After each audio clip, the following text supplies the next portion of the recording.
isn't working. 1 You're second. probably the 1000th person to say that today. Yeah, You're it's probably a there. It really is. good I company. think it just has to get connected. Okay, so now I have to hit the button, go live in Facebook. Okay, I think we're good. Awesome. Welcome everybody. We are in March. Just like Ugh. that.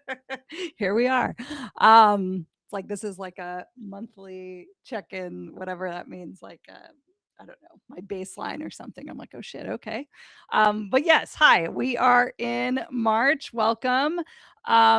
So the way that we typically run this, we do product announcements or any kind of announcements that we want to share, and then we take questions that have been submitted. So if you're watching this and you submitted something, awesome. We will give you the opportunity to either come on if you want to share more or just like share in the chat. And so we start with the submitted questions first, and then we take questions from everyone in the chat. Anna is on our team and she kind of run things behind the scenes, and she'll be dropping help docs. Sometimes Derek drops help docs too. Any of us do, but mainly Anna. And she will also capture questions that end up in chat. One of the things we've learned about running this in Riverside, now that it's been a couple months, is the chat kind of, it's not easy. When someone adds something new, it goes up, which is really annoying. Anyone who's ever moderated something like this. So Anna's catching things. And so we will drop your questions in a doc that our team is running on the back end. So if you submitted a question in the chat, we will catch it and it will be quasi in order. Okay, so now for the next part of this. So the way we have been running this for the last couple months is you are can come on camera if you want. Totally optional. And so what that looks like is you cannot be on mobile in order to come on and see, but you can watch this on mobile, which is cool. You also, it is ideal to use Chrome. Not Safari. No, I'm like trying to remember what the rule is, but Chrome is the best bet. You might need to update Chrome. So if you haven't done that in a while, do that. And you would hit at the bottom, there's a button and it should say like request to call in, which feels very like radio show. So that's odd, but that's the button you would press. That button um, goes away if I think someone's in queue to come on. And so what happens that we've seen through this process is like we'll be with somebody on for a while and like I think maybe the next queue could start. But if we're talking or something or answering something outside of the video call, you can't submit if someone's waiting. So we tend to just I don't know. So that's also part of it as well. So if for some reason it like is gray for you, it must mean that someone is already in line. I guess they don't do like multiple lines of queue. Okay. So that's it for logistics. It is still on my to-do list to make a help doc that we will be linking to, so we don't have to do this like every single time. Maybe I'll get a little bit better at it every time as well. I just don't even know what month it is, so the fact that I am even coherent is like a win. And now and that I'm not frantic at the beginning because it's when you switch softwares to do something new, it's a thing, particularly when there's live things involved. um so yeah, do we have any product announcements or anything we want to share? I don't think Not right so. now. Not right now. Okay, cool. Soon.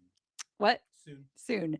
Soon. Derek is awkwardly like Creepy guy in the quasi back. off camera. And that is because I'm about to bounce. I am giving a live in-person workshop at my co-working space, which I haven't done in like a very hot second.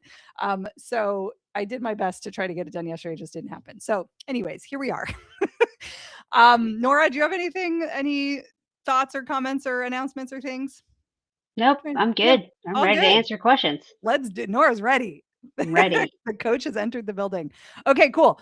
And yeah, let's get started then. We'll swap. I'm just going to check a couple things. So let's do the first submission. Mike, who is on, who comes pretty regularly. Mike, do you want to come on camera? I thought I saw your name in the chat. Totally don't have to. We can read the question here. private podcast, blah, blah, blah. I want to start drip feeding episodes because I have a larger number of listeners. Will the migration be easy or affect my current listeners? This is a Derek question that he can answer. Go for it. Oh, Still. he is calling in. Yay. Always good to see Mike. Hey Hey, guys, Mike. do you want me to try and explain that question a bit better? Yeah. Yeah. Yes, please. And you can hear me okay, right? Yeah, you sound great. All good. We're Okay. awkward sitting next to each other. I'm just going to check one more thing before I announce. That's fine. So I've got a private podcast, right? Which is just a series of great episodes which people are paying for. And I'm thinking now, I would love to move to the pro version of Hello Audio so that I can drip feed this content.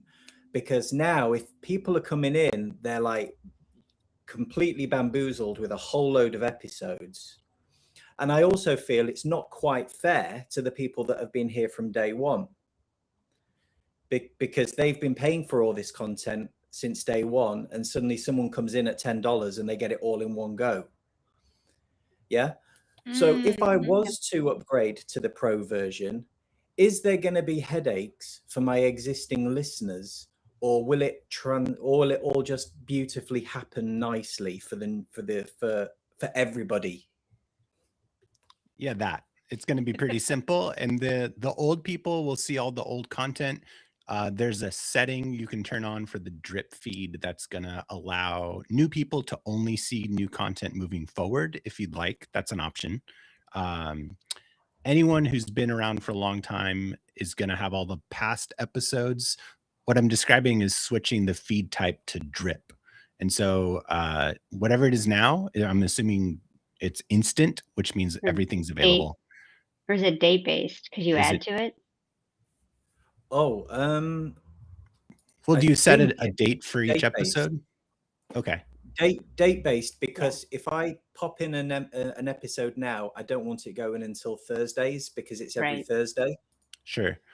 In that case, you don't have to change the type. You can just turn on the setting to only show new episodes moving forward to new people. And that's on Pro.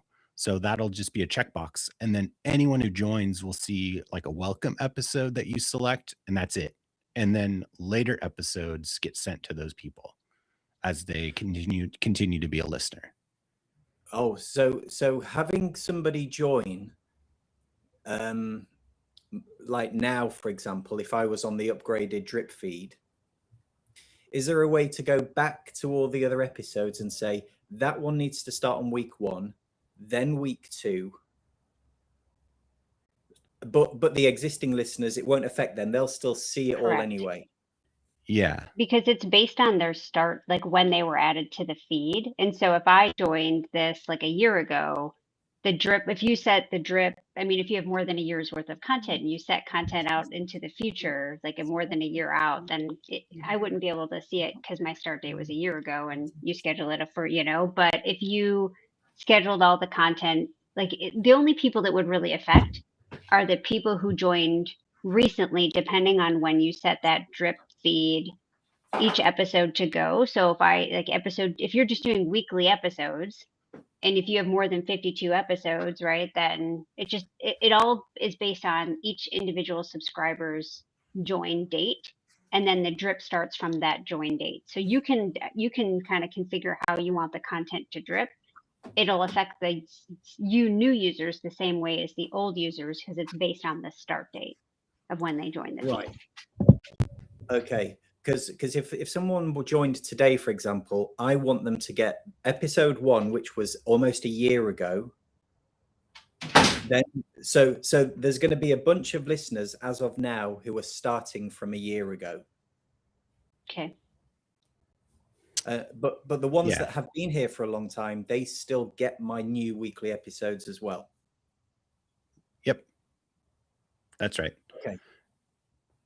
Yeah. So every Thursday. So basically the schedule is weekly, and then you would add new episodes going forward, and they would get the new ones as they come out. That's right. And people who've been here for a long time would get all the old ones. the dates will shift, but it still is available to them. It won't look like new content. It'll just be in the archives. Oh, right. Because So everything any now new is people coming on board, adjusted. so any new people coming on board, that They'll start past from the year's worth beginning. of content will still be all there in one big boom for them. No, But at least no. Okay. no. The new people who come on board will start at the beginning, and they'll get the stuff moving forward. The people who have been in the feed for a long time will see all the old stuff. Yeah. So I'm going to have a bunch of people that are way ahead of everybody else. Yep. And everybody else that have joined since I drip fed them, they're all starting from day one, and they're going to take a year to catch up my early bird subscribers. Correct. Yeah. Mm-hmm. Oh, nice. Yeah. And so and that requires, Yeah, that requires Pro, because drip feeds are on the Pro or Powerhouse plan. So you would go in the feed once you're in Pro and switch the feed type, which is in the settings, to drip. Cool. Yeah, and then you could change there's a checkbox that you can select all the episodes and make the drip days 7. Yep. And that'll space them all out by a week. Nice. Yeah. Excellent. If I ever get stuck with any of this, can I just drop you guys a line at any time? Yep. Yeah. Anytime. And I'll say that everything's going wrong. It shouldn't, but if it does, you can duplicate the feed and send people new versions of the content if it's like just messed up completely. Again, it shouldn't, but it's totally possible to have the old people in the old feed, new people given a new feed if you want. You can just duplicate the feed, make a new version for new people. Old people see the same stuff. Doesn't change at all. You would have to put the episodes in one and then copy it to the other one moving forward. But again, that's a pretty simple process. Okay, perfect. Thank you so so that's a much. backup plan. Yeah. Yeah, we got plan B just in case. Yep. Yeah, the universe decides to have other plans, but Right. it should be fine. Yep. It should be fine. Okay, It brilliant. should be fine. We've done it ourselves. Yep. So yeah, because it's Yeah. like when you move from like a live event or you're doing like a challenge or a multi-day workshop or series live, like we want to do it date-based because it comes out every day, but then we want to turn that into an evergreen asset. Then you can change the type from date-based to drip, and then you're just moving on from there. Nice. Yep. All right. Thank you very much. Sure. Yeah. excited. Anna dropped a help doc to drip feeds just so people can see how it works. Yeah. Great. And somebody Just asked ping why us do you need anytime. Pro, and drip feeds are on Pro and above. Yeah. And so is the advanced membership style. And what I mean by that was what Derek said at the beginning was you also have the option for like for people that have memberships and they're more relevant or timely episodes. Like Mike's stuff sounds like even the episode he recorded a year ago is still relevant for us today. Whereas other people are more like timely. Like I like if you're doing like horoscopes, I don't know, it's the only thing I can think of that came to mind of like this week, right? Your membership, you don't necessarily want them to have your back catalog of stuff. So you could set that so that new people only get the new content moving forward and they don't see all the back stuff. So both of those are only options and features are on the Pro plan. Thanks so much. How do I leave? Should I just press the leave button? I think so. Lindsay always used to cover that, but yeah, hopefully it just puts you, yeah. But if it kicks you totally out, come back. Okay. See you later. Cool. Thanks. Thanks. Thank you. All right. All right. Next up, submitted question from Vanessa asking about paywalls. It seemed like you had a lot of questions, but let's start with the beginning, asking, I want to set up a paywall that can be done in the middle of a feed. So this is exactly like somewhat related, but you can do another feature, which is tagging the listeners. So in our setup for the purchase, you can have free content available right away, and then they sign up to receive that. And then when they buy the paid subscription, you tag them with something like paid member, and then make the later episodes require that tag. So people won't see it if they're on the free version, but then once they pay, they'll get access to that paid content. So that's how you would handle the paywall in the middle of the feed. And then clarification on, I think this is a voice message, so some of the words got Oh yeah, kind of garbled, but you're asking about a date drip, how to put the feed out with a date drip. And that's what we were talking to Mike about. If you want to set it up on dates, so the episodes come out on particular days, or you can set up a drip feed that's based on when they join. Those are two options. All the tagging stuff works for both. You do need a paid plan to get the tagging to work. And then, a pro plan or Powerhouse for tagging the episodes. And you asked about setting up the episodes. And this came up in a later question also, but how to use the show notes to describe the content. Real quick, just, a blurb about what the content is. Put links. People like seeing you mention a link. Put it in the show notes for them to click. They can open their app and open the website you're talking about. We have a footer, which is something that shows up on every episode just because most people have like, here's my website, here's where to log in if it's like an access to some gated content, something like that. Your information, how to contact you. You don't want to copy and paste it to every episode. You can just make a footer once and it'll show up at the bottom of every episode's show notes. And does Hello Audio work with Stripe is your next question. Yes. So if you use one of our checkout pages, which is a way to tag the people when they sign up and purchase, you would bring your own Stripe Connect account. So it would set up a connection with Stripe. People are customers in that Stripe account, which you own, and their subscription is managed there. So yeah, we work with Stripe. Other monetization methods, not for us, but you can use a different tool and integrate with us. Something like Thrivecart, which would connect to, I think, PayPal. I'm not sure what else. Most course platforms maybe allow you to use different payment methods. But for Hello Audio, most carts, most shopping carts. Yeah. PayPal is the big other one. And you asked, what is the tracking code? So we have a place to put, for example, a meta pixel. If you want to track page views and run ads to the site, that's what the tracking code is for, is to say like someone signed up based on an activity on the page. Someone clicked your ad, viewed the page, tell Meta that happened based on your ad. That's a little more advanced. Google Tag Manager is another one. But again, all of this is available at help.helloaudio.fm, which is where Anna's dropping links from. So that's our help doc, our knowledge base for all the information. Cool. So Vanessa, hopefully that answered your questions.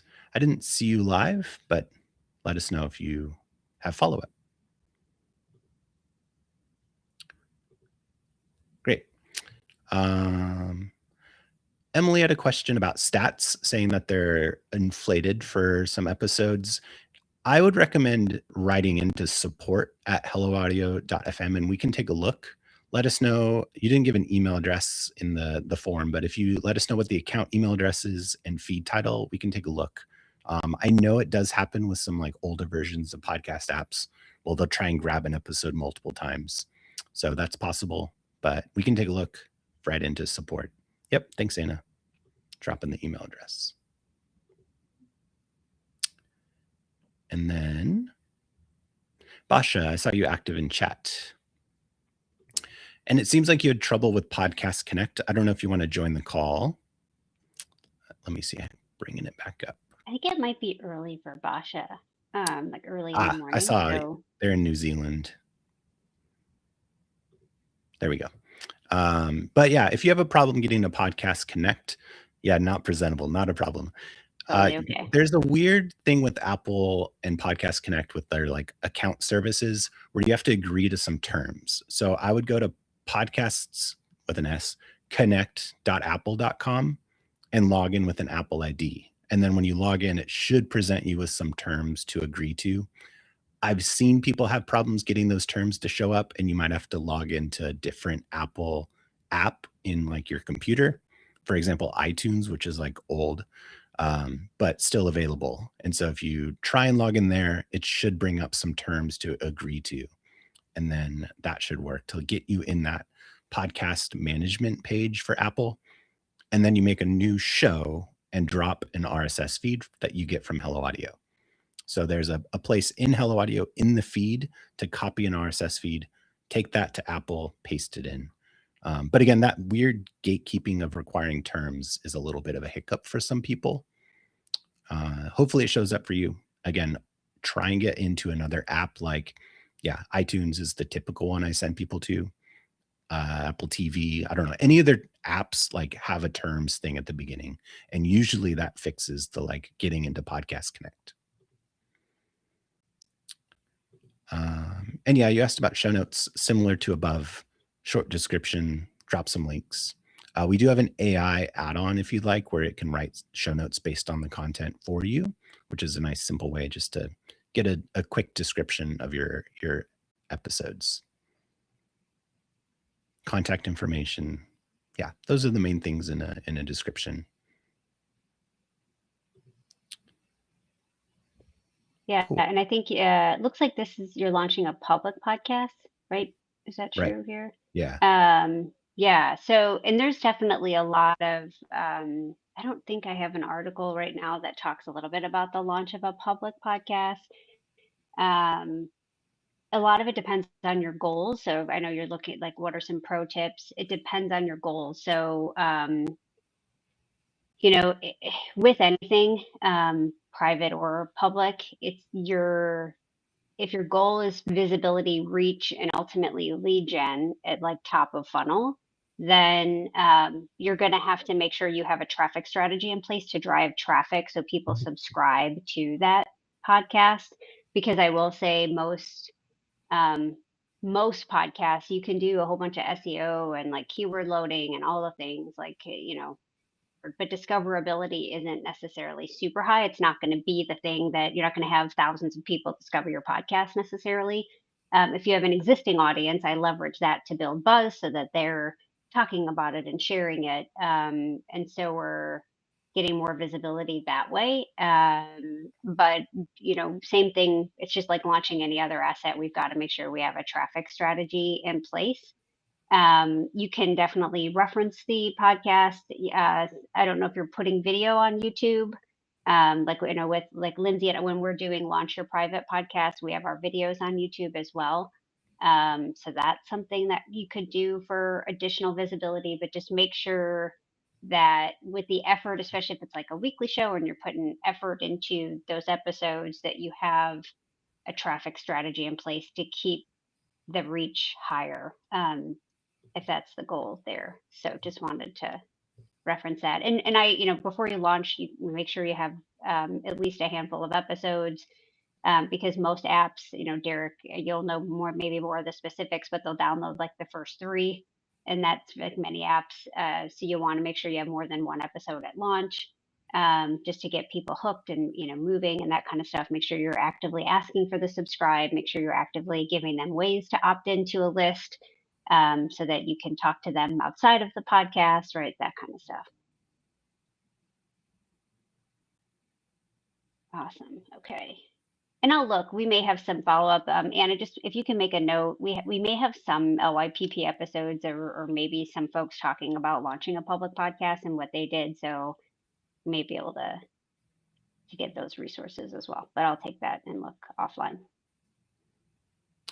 And yeah, you asked about a private feed and switching to public. You can totally do that if you want, or start from public from the beginning if that's your goal. But yeah, either way. And asking about sharing to YouTube. Yeah, it's similar to other podcasts like Apple, for example. You take your RSS feed and drop it in YouTube Studio. And I think, Anna, if you want to pull up the help doc, we have a step-by-step for how to do that with YouTube. And then, yeah, it creates a podcast where people listen to it on YouTube Music. I think it also shows up in YouTube itself. I'm not sure. But yeah, YouTube Music is a podcast app. Awesome. And for those of you that are just joining, we are going through the submitted questions first. Mm-hmm. And then we will, and we're making sure we're capturing everybody. So if you're throwing your question in the chat, we'll make sure we're capturing that in the doc that we're going through too. Yeah. Cool. Lakeisha is asking about where do you even begin? What would the first steps be? Where do you record and then upload them? Yeah. So this is somewhat similar. Yeah. I don't know, Nora, do you want to tackle the first part? Sure. Yeah. So I always ask, are we doing, I assume maybe it's private. If you're here, you're going to launch a private podcast to start. And I'll just tackle both. I always start with, what are we trying to do? What's the business objective? Like, I'm always anchoring it to what's the business, goal that you're trying to achieve. So are we trying to, is this a lead magnet thing where we're trying to generate more leads for your business? Do you have a lot of leads coming in or a lot of referrals coming in and they're just not converting? That's a different type of asset that I would build for that. Or if you have a lot of clients or customers and you're trying to retain them, because we all know client acquisition costs are getting a lot higher. And so there's a lot of focus on retention, client retention. Then we look at, what can I do to make it easier for people to consume the content they've already paid for, so that they get, increasing client success or customer success or that kind of stuff. So that's always my first step is, what are we trying to do in your business? What purpose is this audio asset going to serve for you? Like, what's the objective? What's the outcome we want? So I start there. Then that tells me because I could probably right now, for every single person on this call, like, tell me a little bit about your business. Here are the 7 podcasts you could have for your business, but are they all equally important based on what you want to do? No. So we pick the asset that we feel like is the most important for what you're trying to accomplish. And then you can think about, what's the content that then needs to go in there? But from a beginner standpoint, that's what I always will start with. Then I think you had another question, like, how do you record your episodes and how do you, then it's upload them. So yes, it's as easy as, honestly, because Hello Audio integrates with Dolby.io, which is great for like audio cleanup. You can open up Riverside if you have Riverside, or like a free Zoom account. And you can record on Zoom, and you can record on your phone, if you have just your normal mobile recording, you could definitely do that. I would say do whatever is easier for you to know where those files are and access the files. For most people, it's like Zoom or something like that, or even Google Meet or whatever. And then you can easily take those files and drag and drop them or upload them into Hello Audio. You don't have to worry, like, if it's a video from Zoom, we'll convert that to audio, so you don't have to worry about any weird conversion. You just drag and drop that. We handle that. And then you can use Dolby.io for the audio cleanup if you have static or things like that. But I wouldn't worry unless you're in like a wind tunnel or the audio is so bad that it's painful to listen to. Most devices now and most microphones handle that really well. So, that would probably be not something I'd super stress about. And then, yes, it's just putting it into Hello Audio and creating that feed. One thing I would recommend for beginners is that you don't overcomplicate it.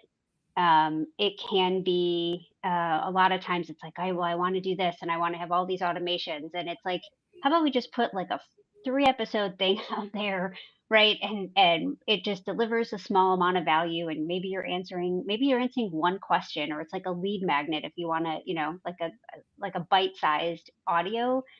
Or if you're trying to get client retention or make something easier to sell, and you have if you're a coach and you do live calls, throw your live call replays in a feed and call that your coaching call feed and just deliver it to clients. I don't just try not to overcomplicate it when you're starting. There's a lot of lift that a private podcast can give your business, that doesn't have to be overly complicated. It can still give you a significant amount of lift for top line and bottom line revenue, if you're keeping it simple. So that's what I would recommend there. Just keep it simple. What's the biggest impact this can have on your business? Where in your business cycle, lead gen, conversion or retention. And then I would start building an asset that's going to help with that, or repurpose content you probably already have and refresh it give it new life with audio. Is that helpful?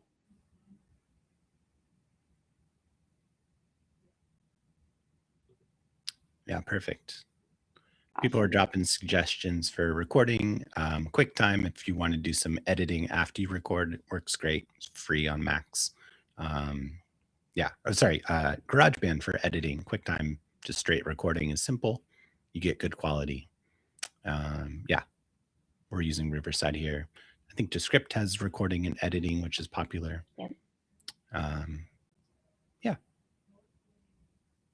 Zoom calls, start it. I mean, even if it's by yourself, just open Zoom and hit record. That works fine. You don't even, if you have guests, Zoom works great, obviously, for a call recording. Cool. Awesome.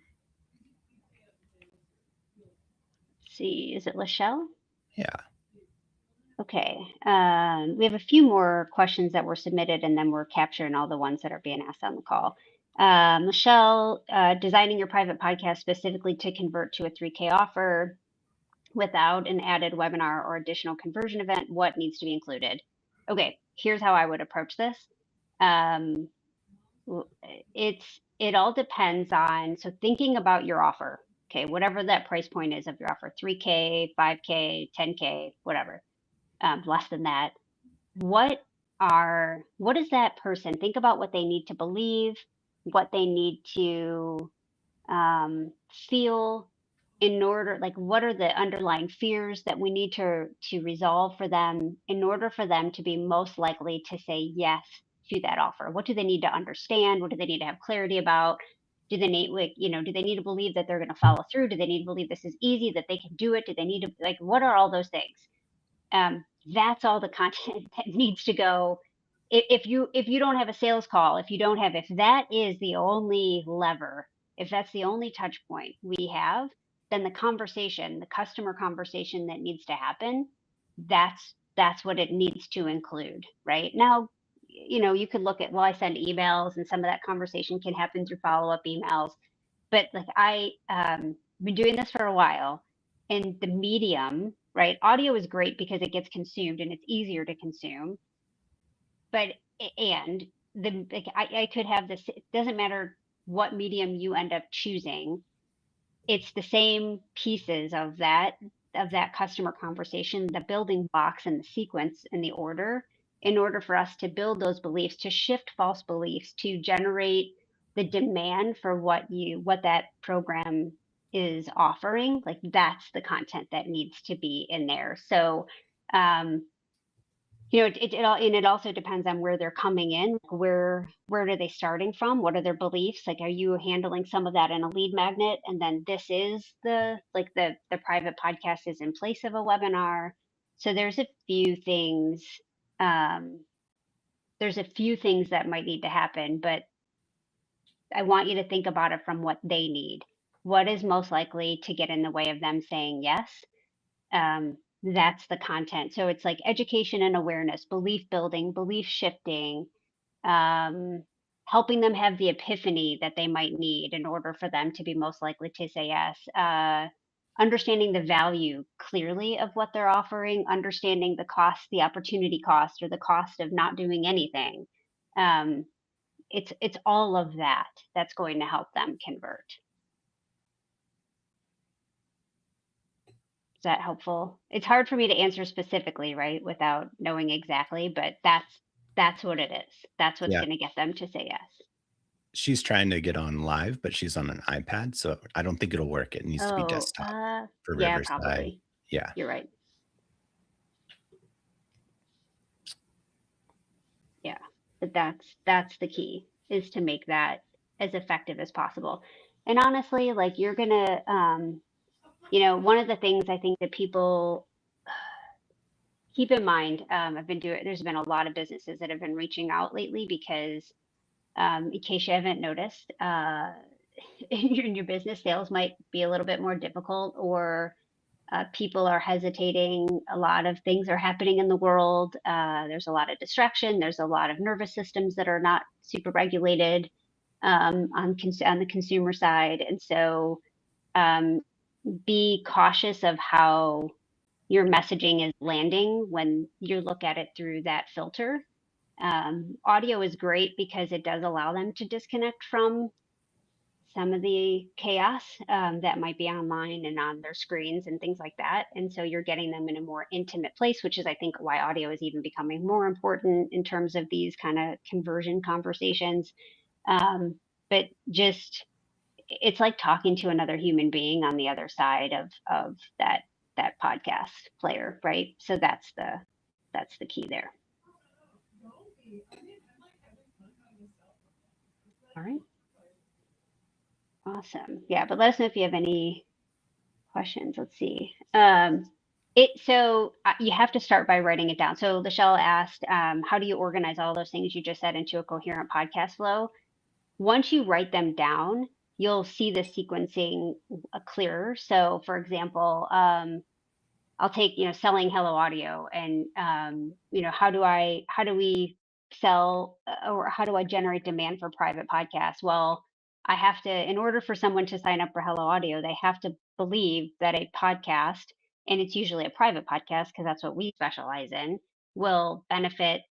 There's value in it. I probably also, because we're a tech company, I have to make sure that people believe that it's not challenging because how many software apps have we all purchased as business owners where we're all like, that's going to like, how long is it going to take for me to learn this tool or how long is that going to get up and running? So I need to make sure that they understand that it's easy and fast.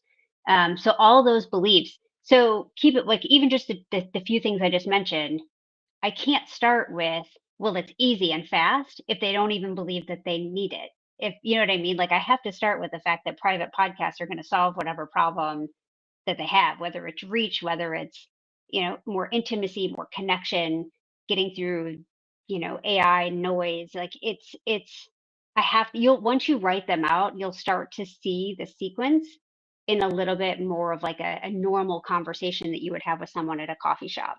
Like that's how you start sequencing that.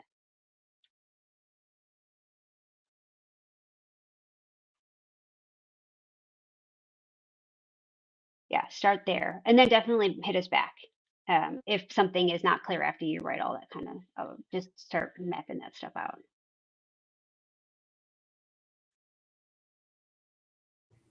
Okay. We did Cami. Oh, yeah, Cammy's up next. All right. So it looks like Cami has two questions. Working on a lead magnet, wondering how long the lead magnet should be. And then you said you're leaning toward keeping it under an hour, broken out into 4 to 6 episodes. Maybe it needs to be shorter. Okay, great. And it looks like your private podcast episodes are casual so far. And you're thinking that you should write it out what you'll be covering in advance, but you don't want it to sound too polished. Okay, great. So let's start there. Typically, my advice is always on the lead magnet. Make it as tight as you can with delivering the value that it needs to deliver. I always like to start with. I have the same approach with any asset that I create, whether it's for ours, like us, or anyone else. Right? It's the what is the objective? I need to be like, what's the point of this? And then it's like, am I giving, like, for example, for your lead magnet, it's going to deliver some piece of value. And in order, it might be a mindset shift, it might be a perspective shift, it might be like give me, if you're here, no, sure, I don't think you're going to attend live. Like, what is it that, what is the outcome that that lead magnet is going to provide to them? Is it going to be um whatever that is that lead magnet's going to deliver, and then it's only the content that's going to deliver and then make the like pre-frame the next step in the conversation. So I wouldn't add, you don't need to add a ton to it. That's anything that's going to take them off course or um, provide, if it's going to be confusing or add just open loops that aren't necessary in order to do the two things, which is deliver value and invite them to the next step. Right? I mean, there's things that through delivering value and making it more likely for them to take the next step, we do want them to get to know us. We want to make sure that um, they know our personality, they know, right? So it's not like I don't want you to be a robot, but does it need to be a full hour? Depends on what the currency, the primary currency of that lead magnet is. And what I mean by currency is like, and I know we've talked about this, it's like a currency exchange, right? They're giving you their actually preferred primary email address that they're actually going to read and open, and you're giving them some currency in exchange. So that lead magnet, that asset is going to increase or decrease something in their life or in their business. And that's how I want you to articulate it, like that clearly. It's a currency. It's doing something for them and they're paying for it with their email, hopefully their primary email address. And the more they see value in that, promise, the big promise of that lead magnet, the more likely they are to give you that primary email address, which has more value, right? So think about what you need to deliver on that primary currency, and granted, there's probably stats, facts, and stories that you can wrap into it, but you don't want it to be inflated so that they never get through the content of it. And so keep it as tight as you can, but still deliver the value so that people consume it. And then this is where you can test to see what else would I need to add to it, but don't feel like you have to. There is no magic formula. We've had people that have had lead magnets that have been 15 minutes or less, 30 minutes or less. Like it doesn't, and then we've had people that went an hour and it worked fine. So it all depends on what is the primary currency you're delivering and how long you need to deliver that. And do the pre-framing necessary for them to be most likely to take that next step. That's the key there. Um, and then as far as casual versus polished, this is a personal preference. It all kind of depends. I like to have at least a framework of what I'm talking about. Most people I've found is they like to have at least some bullet points of how they'll work through it, or the stats, facts, and stories, or the sequencing they want to talk about. I've worked with other folks who get really distracted, and they prefer to have it written out or mostly written out, and they can deliver it without it sounding monotone and like they're reading, and that's fine. I would say do whatever works for you. It If you're worried about how it's going to come across if it's typed out, then just test it and make sure that it feels like it's you, right? And you could even add into it like pause or make a joke or your inflection changes.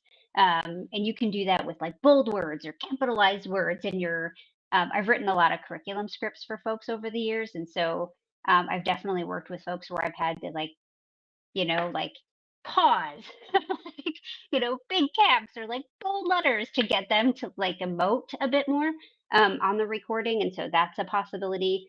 I will say I've seen both. We've had all with our users at Hello Audio, we have people that are very informal. And then maybe more formal depending on their audience, if they're talking to corporate execs or whatever that might be. I would say whatever, just stay true to your brand voice so that it's a consistent experience from one thing to the next. And that's going to probably be the consistency that matters most in terms of conversions and stick rate to from one offer to the next. That's the key. Make sense? Sound good? All right. Any questions, Cami? Feel free to ping us. Happy to help. All right. Who do we have next? Jason, who I think's in chat. Oh, awesome. I don't know if it's the same Jason. I just see first names in chat, but Jason Spencer's asking about using Hello Audio to sell music to your audience. Is that possible? Yes, I think so. It depends on a few things like distribution rights. If you're on a label or something like that, maybe they don't want you to do that. If you're just independent, yeah, I think you should have control of distribution. I know some apps might strip it if it's also there as an audio, like a music or not episode, a song. So if Spotify sees that, yeah, in their category of songs, they might ping you with like a, hey, this isn't safe for podcasts. You already have it on the music streaming side. So Spotify is one that might pull it if it's on them for music. Apple might also. I'm not totally sure. But yeah, some of them aren't happy with music just because they recognize it as not like a talking piece of content. So that's something to be aware of. But I don't honestly know if they strip it away or not. Jason, you're calling in. Let's see. Hello. Hey, Jason. Yeah, so Derek, thank you first of all, guys, for taking my question. Just to give you some insight as to what I'm attempting to do, I'm totally against streaming platforms. So I sell direct to the consumer. I sell my music direct, and so I've been doing high ticket sales with music, but recently what I've been wanting to do is to make a subscription service to where I can give the people that are coming in through my lead flow, I can give them maybe a $27 a month offer to where they can get access to my personal catalog.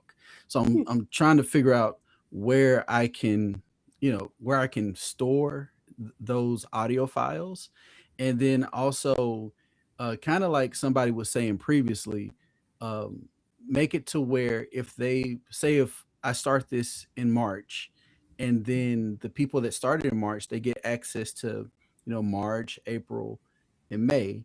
But then the people that start in May, I wouldn't necessarily want to give them access to the things that I released in March, because those people earned it. So just trying to find a solution. Does any of what I'm saying, does that kind of resonate with what you guys offer? Yeah, it totally does. One caveat is I think listeners might. I personally would feel strange listening to music in a podcast app just because I go there to listen to spoken word content. You could totally use it as a music player. I don't know if the audience would feel strange about that. Everything is meant to be like an audio feed in a podcast app for just downloading like audio files. If you wanted them to have it locally stored on a device, it might be a little awkward. It's, I guess, technically possible, but maybe something like Drive would be better, like a cloud Mm. storage and just And, sharing a link. and really what I'm attempting to do, because I also educate, so I'm Okay. educating the artists that are coming through my funnel, to kind of siphon them, not necessarily to not use streaming platforms, but to kind of do like how movie theaters do, how movie studios do. They'll go to the movie first so that they can make their money back from their investment of making the film, and then they'll have like a second or third phase where they, put it in Walmart or put it on HBO and collect money that way. So I'm trying to find a home for everything, not just the music, but more so what I'm doing for my brand. I see. So there's education there. There's also the aspect of selling the music to my followers. It does make it feel exclusive, and I feel like it's just a shift. If in I think it may not be too much of a leap because it's still audio content. You Hmm. know what I mean? So I do think there's something that could be really interesting in terms of making it feel exclusive and that you only get access through this. I will say one thing though, when you were saying, if they joined in May, wouldn't necessarily want them to have access to the other content. And I completely understand. And that can be solved through tagging in terms of like what bundle they get release it. Like if you say like I don't know, I use quarters because my brain is business brain, but like Hmm. quarter one or like quarter two release, like you can tag them whatever you want to, spring, fall, whatever. But you could use tagging, and I 100% would offer them that to purchase as an upsell, to see Hmm. like, because when if I want your Yeah. music, I want all your music, right? Because Yeah. that's just how most people who love that, I just want the whole thing, right? So you give me that as an option to upsell and purchase all of it. I would likely, most consumers would take it just because of how they resonate, right? Hmm. So just keep that in mind for higher average order value. And then you could solve that through tags. That way you can kind of group bundles and allow them to purchase bundles and then just release it that way. So smart. That's awesome. Thank you guys so much for I answering like that for making me. other people money. It's my favorite thing to do. Awesome, guys. Thank y'all so much. Absolutely. Yeah. I can't wait to listen. Drop me a link when you get a chance. I would love to hear some of your stuff. I will, ma'am. That's my insignia right there. So you can search for me on Oh, love it. Okay. Google independent and major artists. Yeah. So You got it. Thanks for that. I was looking Cool. for good stuff to listen to. I think What happens? Basha wanted to connect with you, Jason. So if you're open to it, I think Basha might have some insights. Oh, sorry, with Mike. Mike and Basha wanted to connect. Sorry. There's a flurry of chats coming through. Emily, we did answer your question. I put a message in chat saying write into support@helloaudio.fm and we'll take a look. Yeah. I think we have 2 more submitted ones, and then we'll go to the chat. There's chat and email questions. So, Yeah, these came in right at the end. Okay, cool. Pre-submitted from Michelle asking, is there a way to create categories and split the media up based on content? Kind of. The way podcast apps work is they have seasons, which is a way to bundle groups of content. So you could make, like, we can't change the word seasons, but it does separate it in the apps if you want to use that. Some apps support them, and it'll show up like season 1 is all, coaching calls. Season 2 is like course content, something like that. Or, more specific categories. You could also just title episodes with like a square bracket that says what the category is, so people can quickly scroll through the episodes and see. Yeah, so that's an option. There's not a direct way to bundle things. Different feeds is, of course, a way to separate the content. Those are the main ways. yeah.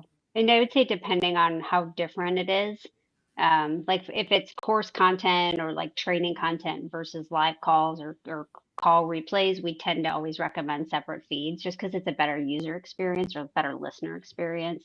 But it depends. It depends. If it's a membership and you're like weekly meditation, and it's a date-based feed, and then like weekly reflection, like that can all usually be because it's in the flow and what they're usually, what the user experience is used to. So it just depends on what you're doing. Yeah.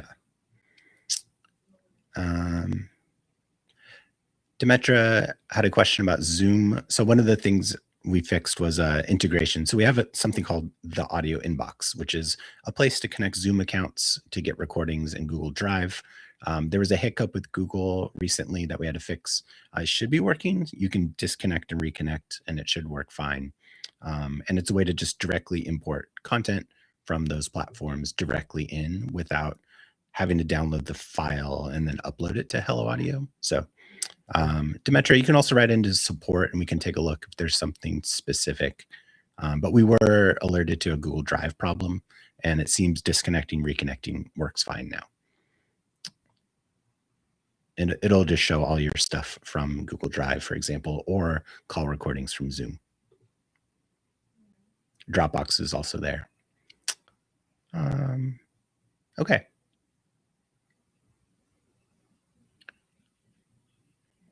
There was a question submitted via email. Nora, do you want to tackle that? Yeah. Okay. Love to learn more about how I can use Hello Audio to grow my business. Okay. Get this question a lot. So, which is my favorite? How can I make money? Yes, please. Let me answer this all day long. Okay, so obviously will depend on what you want to do for your business. So just like I talked about earlier, what is the problem that we're trying to solve? Do we need to bring more leads, more fresh new leads into the pipeline? Do we have a lot of existing leads that didn't ever convert? Or you have a lot of existing leads that now you have a new offer and you want to get that in front of them or reinvigorate or something? Or do you have a lot of churn where we need to have a win back campaign or a re-engagement, like you've meant maybe like life happened and you're just trying to re-engage. So I need to know kind of where you're at with that. And then I would say based on the objective, then I pick the audio asset in that, place in the funnel of where it's going to make the most impact. So if you're trying to get fresh new leads, it's the audio lead magnet. That's where, and for that, going a step further, do you have a lead magnet that worked really well that, maybe needs to be refreshed, and audio is a great way to do it? Do you have something, a workshop that you did you could turn into and repurpose it into a lead magnet?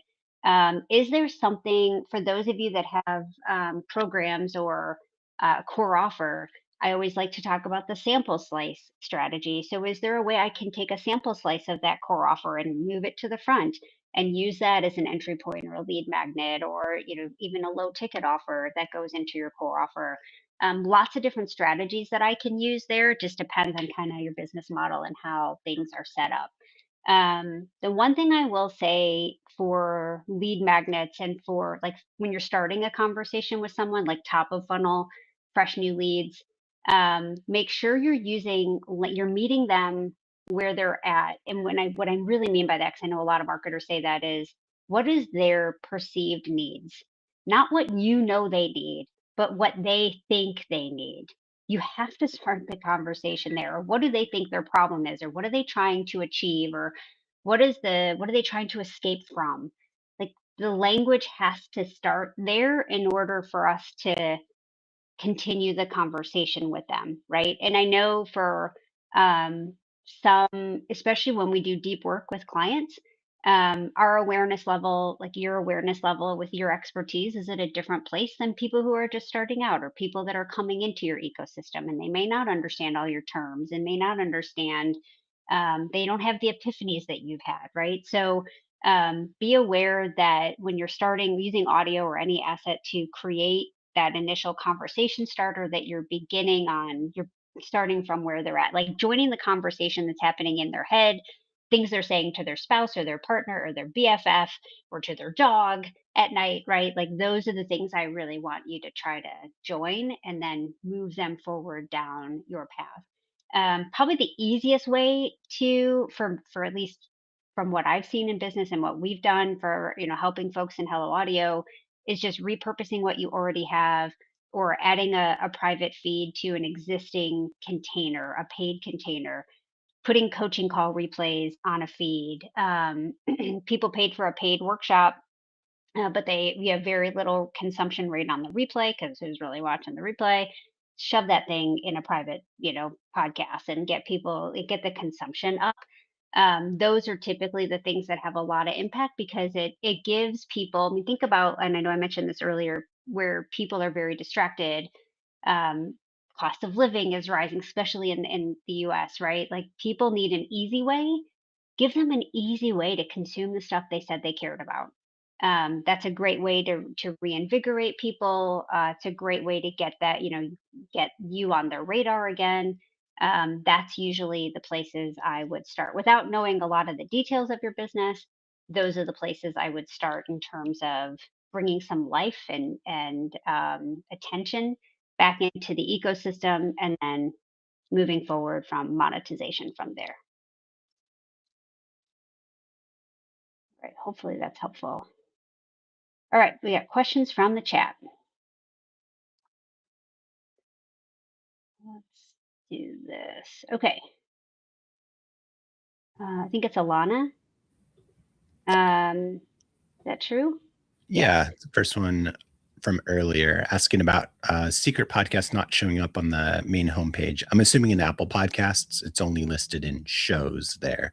Yeah, Apple, it puts new episodes from feeds it thinks you're engaging with, so it has an algorithm. New stuff shows up there, and maybe something you've started but haven't finished yet, it'll show up in the homepage on opening Apple Podcasts. Sometimes it's due to when the episode is dated. So if it's like from the past, it might not show up there right away. But shows is the place to go for everything. So if somebody's looking for a piece of content, it would go to shows, and that's where everything lives. So they can click on the feed there and find it. If they start the episode and then want to come back to it, it'll show up in the homepage after that. And that's, again, specific to Apple. And asking how long does it take for an episode to disappear when you unpublish it? We remove it instantly, so the feed takes it out right away. But some apps like Apple hold on to it if somebody has started it. So if it's on their device because they've started it or auto downloaded it for a minute, it'll stay there until a new episode replaces it. So Apple will hold on to the most recent 3. The next episode will drop the last of those 3, something like that. Or if they've started it, it'll wait for them to finish it. And they won't get any new ones if you're, for example, releasing new content and they're removed from the listeners of that feed. But yeah, Apple holds on to content if it's halfway through. Other apps get rid of it right away, but Apple's one of the sticky ones.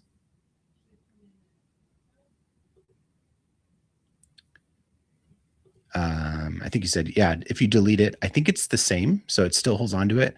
It might not. I'd have to test it again. They've had some changes where when you delete it, it actually the episode area in the app is gone. So it should. I would test it, But yeah, it might get rid of it better with the full deletion.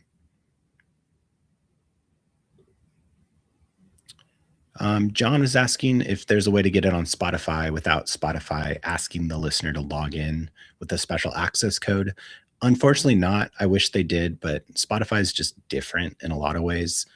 One of them is it needs the listener to say like, I'm this listener email address and here's my unique access code. And each listener gets a different one. And that's just how Spotify gates the content. It's there on Spotify for people to see, but then they need to get a login to actually listen to it. Yeah, Spotify is just odd in the way they handle private stuff. And then Vanessa's asking, where do people store audios outside of Hello Audio? Typically like a cloud storage like Google Drive. Back it up on your desktop if you want. That's usually what I've done for feeds that I've created in the past. Lives somewhere, like a Google Drive or even Zoom recordings if you're doing call recordings. But yeah, that's typically what people do. You don't have to, but if you want to back up or just store things. Same thing with videos. Like if we ran courses with video content, just put it in Google Drive just to have, even if you're putting it on something like Vimeo.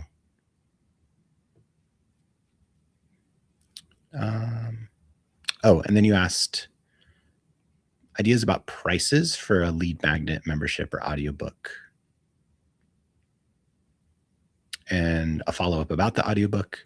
I don't know, what do you think, Nora, for pricing? Usually my approach to pricing is I try to understand, like I do a quick look at the competitive landscape, like what are other people charging in this space, just because it gives me, not because I'm trying to compare the value you're creating to what they're creating, but just I'm trying to understand what the consumer is used to and what's going to be potentially jarring one way or the other for a consumer in that space. And then I'm always going to look at the primary currency, right, of like what it is that asset, so this audiobook is offering. It's going to give them, it's increasing or decreasing something in their life or their business, stress, clarity, convenience, right, all that kind of stuff. And then I want it like, what is that worth to someone? I think is usually the question I'm asking. Typically with pricing, I like to have value, perceived value at 3 to 5 times what the price actually is for it to be a no-brainer, in terms of people taking the deal and making it work. I also take into consideration it's never just a straightforward answer. Sorry, because it's just this is what it is. I also take into consideration the rest of your business ecosystem and what your other offers are priced at and where this one fits in the sequencing, so I can understand the ascension path. So if this is like front end offer, what is your cost to acquire a customer? Are you running ads? Do I have to break even on those ads? Like I usually ask a lot of questions before I give a pricing recommendation. But that's my framework, or that's my process of steps that I would go through initially to try to determine a price point. And here's the thing, there's not a single price point for an audiobook sold by Hello Audio users that has been like the de facto number one converter. We've had people sell audiobooks for less than $10. I've had people sell audiobooks for $300. Like it doesn't, and they've had the same conversion rate. Because a lot of it just depends on all the things I just talked about. Where is it in the funnel? Where is it in the ecosystem? Offer sequencing? What's the value of what they're providing? The primary currency, and then the offer itself. Like, is there other things wrapped up in that? All of it kind of depends. On that. It's a lot, I know, but and if you're just not sure and you're just starting out, pick a price. Like literally, that sounds good. Let's test it and see if it sells, and if it doesn't, cool. Like don't the process I just walked through. It seems complicated, but I would do that in maybe an hour, and then we'd pick a price and test it and get data. Like that's just the data is going to give you more information than anything else.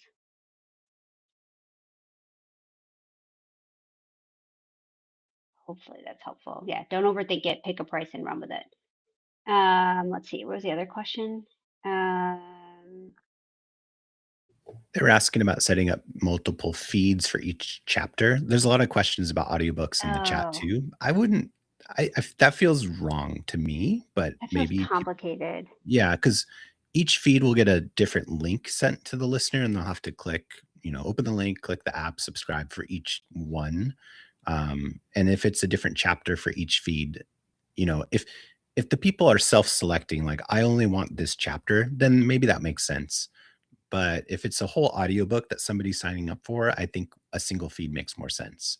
Yeah. And you could use seasons like we talked about to kind of bundle them a little bit more, where each chapter is the season. Or you can just make an episode a whole chapter. I think that would make sense too. Typically audiobooks, right? It's like I'm in this Yeah. section, which is a chapter. So I think every chapter being an episode makes more sense than every chapter being a separate feed. Yes.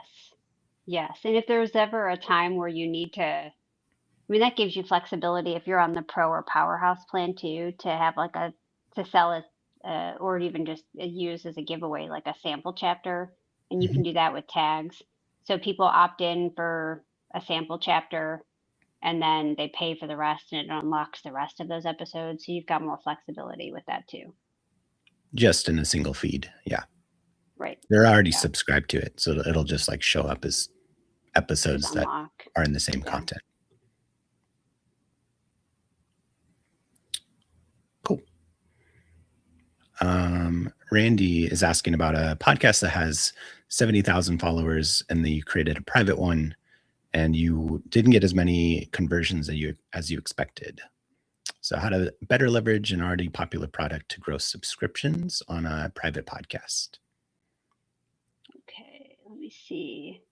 Okay, sports podcast. Yep, lots of followers. I think some of it depends on the positioning and messaging of why they want to subscribe versus stay on the free podcast. Like, so when I've seen people that have had this problem of moving public podcast subscribers to a private one, like a monetized version, some of it is around messaging and positioning of the asset itself. So um, if it's like behind the scenes or exclusive clips or like what's the added value, so it's still primary currency discussion because like the public podcast is delivering some form of currency to the people because they're subscribing and actively listening. The private podcast needs to deliver an additional value, like the additional primary currency or the currency exchange needs to be worth the money that's being exchanged. And so a lot of times it's just messaging and positioning. And I will say sometimes I've had folks that have had a better, it depends. I know if you're like into recurring revenue and you're like, that's the goal. Some people have had better luck converting them into like like an asset with a defined container, like a course or something versus an ongoing subscription, because they're paying for the asset versus they're trying to articulate the value of an ongoing thing. Um, Most of the time, that's the problem I see with things not converting from public to a private subscription. I'd have to see the messaging to see if anything stood out as like as a possible issue, but I would start there. It's usually just they don't understand the value or it's not different enough for what they're already getting for free.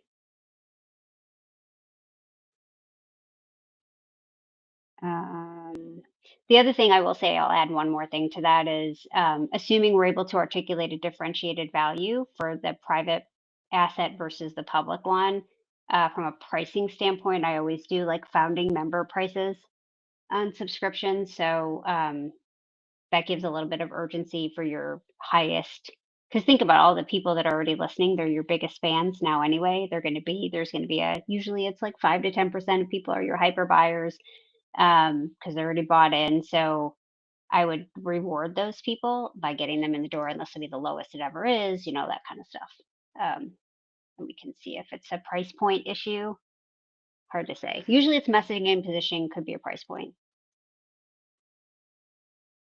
That's where I would start. Okay, then we got Vanessa. Vanessa, I dropped a link to a video from our YouTube channel. It's the straightforward walkthrough, Hello Audio walkthrough. It's a little bit dated just visually, but most of the basics are the same. So if anyone's listening and wants to find it, the link is just from our YouTube channel. Search in the video list for Hello Audio walkthrough. And that's setting up a feed, getting started with your account, the fundamentals. Cool. Awesome. And then Masha is asking, if putting audio-based episodes up on your YouTube channel, do you have a feature within Hello Audio to create a cover image for the YouTube episodes and thumbnail, or how does that work? If it's a podcast uploaded to YouTube, it uses the podcast cover art as the image for the episode. So that's specific to, like, you give YouTube your RSS feed for a public podcast. If you're listening to a private podcast in YouTube Music, it looks like just like other podcast apps where it's, the show cover art shows up for what they're listening to. If you have unique episode images, you can do that as well. And that's all YouTube Music. But if it's on like YouTube video stuff, that's going to just use the cover art for that show. And if you go to the Hello Audio YouTube channel, you can see that, what it looks like. It's like the square image with some black bars on the side. If you want to make a different image for different, like specific for your video, Descript works great. You can do that and make an image based on a piece of audio content. It'll turn it into a video. Trying to think of some other tools that are simple to use. iMovie, I think, works great if you're on a Mac. Is it even called? Apple got rid of the i stuff. But yeah, what used to be iMovie. Canva, thank you. Yes, Lakeisha is saying Canva. That works great. So they added a whole bunch of video editing tools, media editing, beyond just images. So you can drop a video or audio file and then put an image to it. Yep. Awesome. I use Reaper if anyone wants to get fancy with editing stuff. You can drop a image into Reaper and export a video. Cool. Yeah, looks like Vanessa, yes, Descript does edit video and audio. Mm-hmm. All right. I think that got us to the end of chat. Yeah. Any other questions? While you're thinking of final questions, just one thing to note is obviously we do these coaching calls once a month, but we're here if you have questions and support. Obviously, you can drop us a line, and if you use the chat bubble inside the app, that'll go right to our support team. And then if you have questions, you could also just send an email to support@helloaudio.fm. And if you're new and you're just kind of getting started, we have the option of doing a getting started call as well. So we'll have more information about that if that's something that would be beneficial for you too. Allison dropping a question about marketing sales strategy. Awesome. All right. Getting a bit lost on the marketing and sales strategy. Currently working on top of funnel lead magnet. Yep. Okay. For a low ticket audio course. Just getting started building email list. Great. Perimenopause, nutrition coaching. Got it. Yep. Right now the lead magnet is designed to answer the question. Yeah. Okay. It's a great question. Yep. Been there, done that. Why is my body not behaving the way it used to? Yep. Whoop. And then it jumped. Why? Yes. Yeah, I think so. Your question really is so the audio course provides the basic framework of how to reset your nutrition. Yes, I think it's so.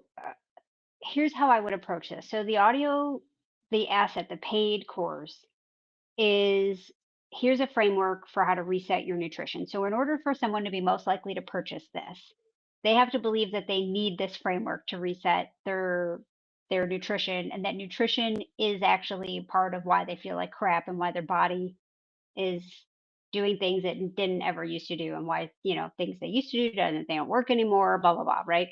So so we've got to build the belief that nutrition is important.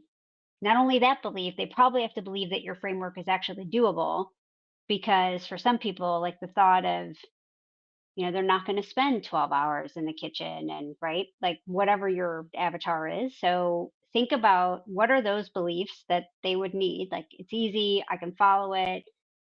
This is actually, and I don't know, depending on where your audience is, they might, I guess, most of your people have their kids are a little older, because when you're doing meals for younger kids and you're trying to eat yourself, like trying to make 3 dinners, because I've been there, done that too.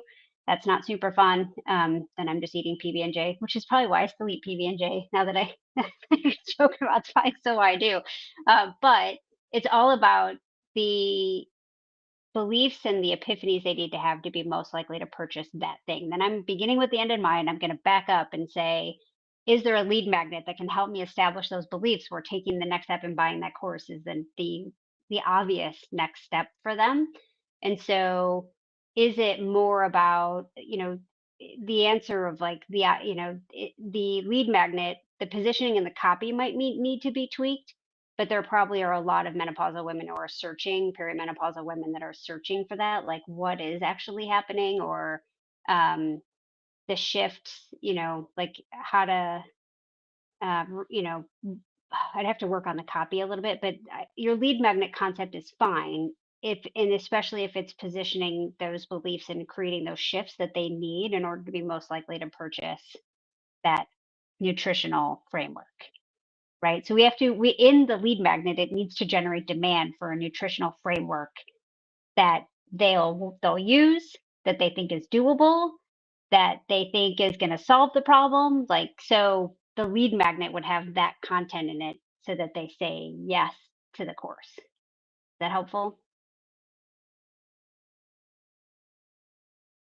Awesome. Yes. But definitely a market for that, for sure. Yes. Yeah. Ease, convenience. That's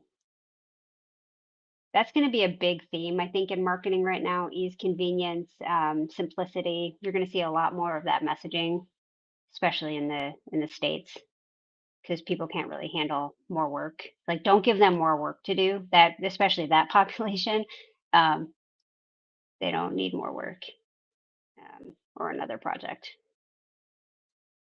More relief and control for you is the psychological levers I would lean on. And yes, affordability is going to be big. Yes, absolutely. Awesome. All right. Fantastic. Cool. Amazing. Vanessa's asking, I got there enough because you said propane, but I think it's typo. Pro plan. Yeah. You purchased the pro plan and want to upgrade. Is there a discount to the bigger account? No, there's not a discount, but know that it gets prorated. So if you're in the middle of a month or a year payment, you'll only be charged for the part of that billing cycle, based on what the new one is going to cost. So it'll adjust based on that. Yeah, you might also, I don't know if you have a discount now.